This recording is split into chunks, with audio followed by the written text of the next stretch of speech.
Hi, you have tuned into the Raging Aggron channel, and I'm your host, Djingis. And I'm here with our week 1 battle of the TBL, the minor league of the ABL. And in this match we're going to face off versus Pikachu and the Upstate Umbreons. If I'm not completely wrong, Pikachu was one of the teams that moved up from TBL to ABL for last season. We never had a chance to play last season in ABL, which was a bit sad. But we will have to face off week 1 here, and his team is very, very scary. I'm gonna go over it really quick. That was the wrong page again. Here we have the right page. No, we do not. Here is the right page. He has the Ash Greninja. No, he has just the Ash Greninja, Battleborn Greninja, Umbreon, Mega Ampharos, Mew, Alolan Sandslash, Ninjask, Camerupt, and Amoonguss. The team is scary in some ways and very easy to build for in some ways. He has a very, Volt Beam does a ton to his team. If you look at his two biggest offensive threats, Scald is also a big problem for his team. Fairy type General is a problem for his team, especially if he doesn't bring Amoonguss. Mew is the one that you never know what it will do. I can see, when I prepped, you see, we only have 8 mons a team, so when I prepped for this team, I just looked at his team, of course, and I looked at my team, and I was just like, okay, he has 2 dark types, he has a Ninjask, and he has a Mega Ampharos and Camerupt, of course. He also has a very slow Alolan Sandslash and an Amoonguss. He can go for Trick Room team. I don't want to have my Mega Alakazam in the Trick Room team. So I decided to not go Mega Alakazam in this matchup, and it was a bit of a gamble because if he brought Amoonguss, I had absolutely nothing for Amoonguss. So it would have been a very, very big problem for me to deal with. Sure, I had some Ice Beams on a couple of months, but that wouldn't do enough damage to actually worry it with Regeneration and Synthesis. So Amoonguss was a bit of a problem for me. But that was about it. His team was anyway, if I got up rocks, his team was useless, more or less, because he has no way to get rid of them except for Defog and Mew and Rapid Spin on Alolan Sandslash. And Alolan Sandslash has a terrible matchup versus me, and I think he will run an offensive Mew looking at what his defensive mons are. And if he runs a defensive Mew, I don't think he will bring Defog because he doesn't see rocks as a problem for him. I see the potential of rocks being very good versus him, and the team I brought, I actually have a big usage of rocks versus him with some Calyx. So let's go with the team I brought. To start off with, we have Lacuna Coil, our Milotic, holding the Flame Orb at Marvel Scale, Scald, Ice Beam Recovery, Toxic, 252 HP, 252 Defense, Bold Nature 4 and Special Attack. This thing walls his entire team more or less except for except for offensive Mega Ampharos and Amoonguss. If he brings either of those two, I will have a hard time using Melodic well. But looking at this team, I think he will go like an defensive Ampharos to be able to deal with things like Tapu Koko and my Mega Alakazam. So Lacuna Coil is here just to eat it, being really good at it. Then we have Rob Zombie, our Gliscor, with the Toxic Orb, Poison Heal, Stealth Rock, Earthquake, Knockoff U-Turn, 120 HP, 252 attack with Adamant Nature and 136 speed. The 136 speed was the outspeed, something that I don't remember right now. I'm pretty sure it was the... pretty sure it's the min speed. Yeah, it's the min speed of Mew, I'm pretty sure. So I will be faster than Mew if it's running no speed IVs at all. Which could be pretty useful because Knockoff U-Turn will do tremendous amount of damage to it. Gliscor is also holding the Stealth Rocks because I need the damage. Earthquake is a 2-hit KO guaranteed on most of his team. Rob Zombie, Gliscor is just such a good Pokemon in this matchup in my opinion. It does the job well. I just have to look out for the Hidden Power Ice, but as you can see, my team doesn't really care about Hidden Power Ice. And you might see that I have Delmice there, and Delmice can be affected of Hidden Power Ice, but this set does not care about it. Ailstorm, our Delmice with Assault Vest, Steelworker, Heavy Slam, Rapid Spin, Shadow Claw, Earthquake, 156 HP, 252 attack, Adamant Nature with 100 Spliff. I think I get 3-hit KO'd by HP Ice, and I 2-hit KO or 1-hit KO the rest. All of the mons that can use HP Ice versus me. It's just a beast, this Pokemon, it really is. Rapid Spin to get rid of rocks for my Darmanitan, as you can see, I have that in the back. And I don't have Defog on Rap Zombie or on Coco, because I rather have the Rapid Spin to get rid of rocks on my side, so I don't have to worry about setting up my rocks again on his side, because I really need a Stealth Rocks in my opinion. So Djingis is just a very good Pokemon in this matchup as well. The Heavy Slam Steel Worker does so much damage. The Earthquake is a 2-hit KO, guaranteed on bulky, on defensively bulky Megampharos. If it's not defensively bulky, I think it's still a 2-hit KO, but it's still like 80% plus to it. Heavy Slam is a guaranteed 1-hit KO on most of his thing, and it does over 75% to defense and immune. So I mean, it's just a good Pokemon overall, it does so much damage. Shadow Claw is there so I can hit his Shedinja. And the real reason I have Stealth Rocks is for Shedinja, actually, because that thing can be a bitch if I don't have it. So Ailstorm does a great job in my opinion in this matchup, getting rid of Stealth Rocks on my side if it decides to set them up, together with Spikes or anything like that, because I have a couple of monsters that can do that. Gives me a great Steel attack. Shadow Claw is great on stab, Mons, and Earthquake is good overall. It's a good one to have. Then we have Hatebreed, our Porygon 2, Eviolite, Analytic, Ice Beam, Thunder Wave, Shadow Ball, Recovery, 252 HP, 4 special attack and 252 special defense, Calm Nature, standard P2 set. I have the Thunder Wave because if I can slow down his Battle Bond Greninja, he has absolutely nothing that can take on my Tapu Koko. And earlier I can get rid of his... Oh yeah, I'm also faster with... if he's max speed, I am faster after Thunder Wave, I am faster with Rob Zombie, which is pretty good to have, pretty good to know. So yeah, that's just really good overall to have. We also have a bit of a problem here, in my opinion, because I have nothing to really hit his team with this thing. Like I can go for Ice Beam, it does a good amount of damage to a lot of things since I'm analytic. But Shadow Ball is like, I needed to have Shadow Ball and I need to recover in Thunder Wave. So I had the Shadow Ball only for Shedinja, but then I realized that also during the battle that Meowth gets affected by Shadow Ball, so it wasn't that bad of a bring. But when I first built the set, I was like, okay, I only have Ice Beam for offensive attack, that's super effective damage. Like Shadow Ball, I would only click it if I don't get that rocks, but I actually had some usage of it versus the Mew, if I remember correctly. So, spoilers.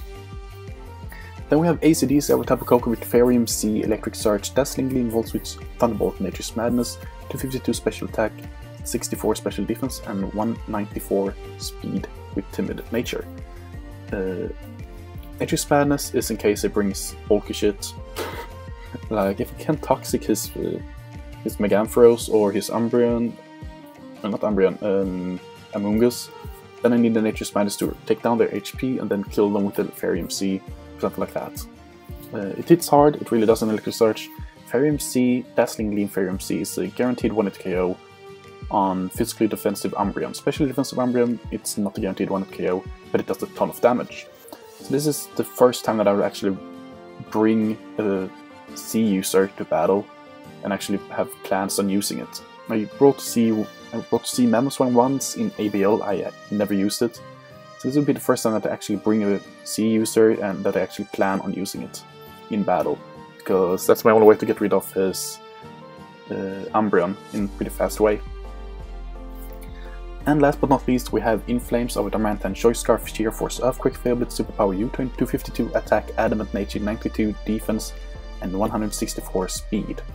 With this speed IVs, I 100% outspeed his Battle Bond Greninja, max speed Battle Bond Greninja, and I wanted to go with the Superpower or U-turn, more or less. And nothing on this team wants to take Superpower, or Flare Blitz, or an Earthquake from this thing. So Darmanitan is great overall to destroy the opponent. And he can't really do anything versus me as well. Unless, well, he can Thunder Wave me, but that's about it. I need to look out to not take too much damage because I'm very, very frail. And I think also that it would have been better off putting the EVs in Spidef because he has a more Spidef heavy team than when he has a more special attacking team than physically attacking team. But I really wanted the 92 in defense because that means that I almost, well, that I had a chance to live 2 foul plays from Umbreon, which is pretty useful. So yeah, this is the team. Let's go right to the battle. And well, I will see you in the battle. So here we have the battle. He brought the team of Mega Ampharos, Umbreon, Mew, Battlebond, Greninja, Camerupt, and Shedinja. And right off the bat I noticed that Stealthrox are very good versus this team, because Shedinja will die to it and then take away a good amount of health off of his Camerupt. Nafgon's team really likes to deal with them as well, so I just feel like it was a good start to lead with my Stealthrox in the Gliscor. So we're gonna go right into the battle. So it's going to go slow, and let's go to last turn again. So as you can see, I split off with Rob Zombie, he lives out with Greninja, and he goes forward to Greninja, so I go out into Porygon 2, because Porygon 2 can wall this thing to death, no problem, and doesn't do a ton of damage. Only it's 2 times, so I'm fine with that. He goes for the spikes, and I can go for the T-Waves, and here I feel like, okay, I won this battle already, because now he has absolutely nothing for my Darmanitan, more or less. So I go out into Ailstorm, he sets up another ladder of spikes, and I just spin them away. He goes with Gunk Shot, that doesn't do too much damage to me because it's neutral. So I just go for the Rapid Spin, get rid of the rocks, and then I switch out into Rob Zombie while he goes for the Dark Pulse. That was actually pretty risky, but I decided it's better not to do that than not. I got the Toxic Orb damage off, of course, and I go for the Stealth Rocks. Once again, banking on he misplaying, so that was a pretty bad play. I'm just gonna tell you right now, when I did that play, I was just like, okay, I can get up instead of Fox now. I don't really care if Rob Zombie goes down, because I have a lot of things to take care of his Mew and Umbreon with, so I just need the Stealth Fox up to take care of Shedinja. So I decided that those were the most important things to get up. So I just got up, and I just got them up, and then I went into, and then I had Rob Zombie here, just taking care of the battle. Well, not taking care of the battle, taking care of the Greninja since I survived another Dark Pulse. And I went for the critical, and I got the critical hit. Now, he was at 86% of health. The calc here for me was 76 to 88, I think it was. So the crit did matter, but the roll was because the roll was in his favor, but I still had a chance to kill it from that range. So I don't feel like it did too much unless it was a bulky Greninja. So yeah, I just go back out into Ailstorm here, and he goes into this thing, and I was just like, okay, I only have 2 things to deal with this, and one of them is Lacuna Coil, now on my Melodic, and my Melodic just deals great with it. And now he has absolutely nothing to take care of Lacuna Coil, I thought. Just went for the Toxic, because Toxic is nice on that thing. I went for the Body Slam, doing absolutely nothing to me. And some Toxic damage off from him, I go for no, he switches out into his Mega here, and I just go for Scald, doing a good amount of damage, no burn, which I'm so glad for, because that means that I can actually Toxic him on this turn. Now, the reason I stay in here is because I thought that he would be defensive, not offensive, and from 68% of health I can survive 1 discharge from this thing, guaranteed.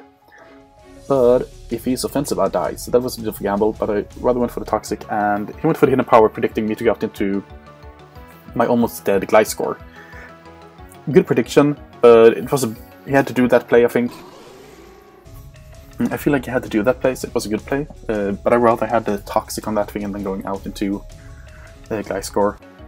So I go for the Recover here, going to full, and here I notice that his max special attack, because he deals 80% to me, and my Lotic is more or less dead, so I just decided to go out into P2 here, because P2 can take care of this thing pretty easy. You see, that's 25%, or 26%, not that much damage on me, and I am faster, so I can just go for Ice Beam and kill off Mega Ampharos.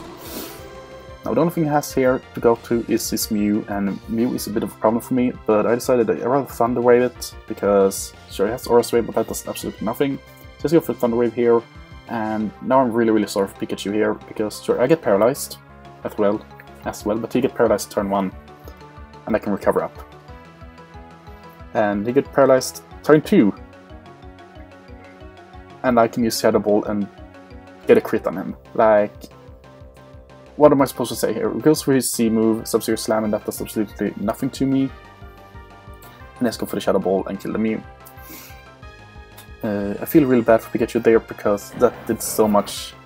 That actually decided the game, because now I knew that I would win 5-0 or 6-0. And that does a good amount of damage to me. I get the paralysis I couldn't recover up, so I decided to switch out here, I think. No, okay, I stay in and try and get another one. Get the recover off, and I did get the recover off, and now I think I switch out. Yeah, I switch out into Darmanitan here. A bit of a risky move, because if he goes for Earthquake, I'm dead, but he went for the 5 or Earth Power, but he goes for the 5 that does so much damage to me. But from this range, I can just go for EQ and kill him. The problem here is that I'm Scarfed. I was Life Orb, I could have destroyed the Umbreon as well. So I just got into Tapu Koko here, and he went for the Confuse Ray. Interesting play, I must say, but it doesn't really matter. I just go for the Twinkle Tackle here, and I destroy the Umbreon. And he just goes out to Shedinja here, and Shedinja dies to rocks. Pretty easy battle. Not pretty easy battle, but pretty easy win in the end.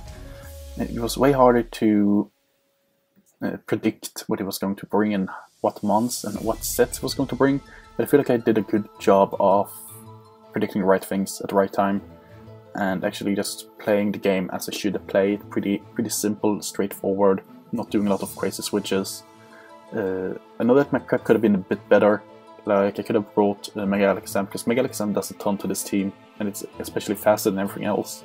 But I was really scared of Trick Room, and I was scared of him having something like Scarfed Hoopa or something like that. Not Scarfed Hoopa, Scarfed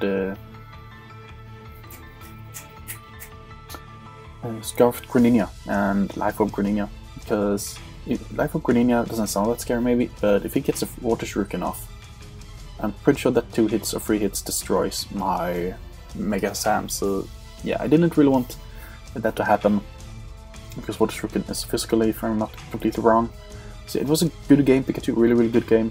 I look forward to a potential rematch later on in the season. But this is it, guys. Thank you for watching this video, and I will see you next time.